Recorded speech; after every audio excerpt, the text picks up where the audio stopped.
Түнде жайбарақат ұйықтайын деп жатсам, ертеңге атама жұмысқа тамақ жасауға ұмытып кеттім. Есіме түсіп кетті да, атып тұрып, не тамақ жасасам екен, етім қатып жатыр дедім да бір кезде картошканы суға салып, тұзын салып, пюреге пісіргенде етіп пісіріп алдым. Толықтай піскеннен кейін суын төгіп, одан кейін кішкене сары майды ертіп бөлек ыдысқа.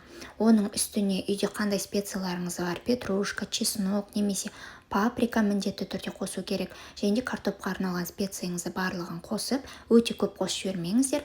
Сары майға осылай араластырып алдым. Одан кейін жаңағы пісіп тұрған картошкамызды салып, екі жағын аунатып, кішкене қуырып аламыз. Кішкене қаспақ қылсаңыздар да болады, көбірек ұстап. Оның үстіне сырымызды тергілетіп салатын боламыз.